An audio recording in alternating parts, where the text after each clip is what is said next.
Biz onalarning xatomiz shunda, biz bolalarni slabiy qilamiz, erkini bug'amiz va hayotda o'ziga ishonchini pasaytiradiganlar biz ota-onalar, boshqa hech kim emas. Bitta narsada kamchilik qilsa bola, diqqatimizni o'sha kamchiligiga qaratamizda, butun yaxshi tomoni, uni oqibatligi, mehribonligi, uni odamlar bilan yaxshi munosabatda qilishi, u общительныйligini hammasini yo'qotamizda, yo'q sen falonchisan deymiz. Chunki biz bolaga ishonmaymiz.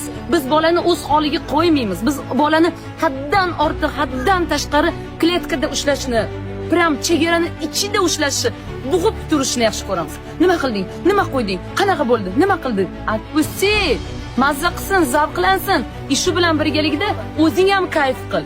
Ularni muvaffaqiyatini ko'rib kayf qil. Ularni kamchiligi bo'lib turadi. Biz hech qaysi birimiz ideal emasmiz. Bolalarimiz ham tabiiyki ideal bo'la olmaydi. Shuning uchun bolalardan ideal bo'lish talab qilishni bas qilish kerak. Shunda o'zingiz ham erkin bo'lasiz, bolalaringizga ham erkinlik berasiz. Qaytangi shunaqa erkin bolalar hayotda eng, bilasizmi qanaqa bolalar? Baxtli bolalar.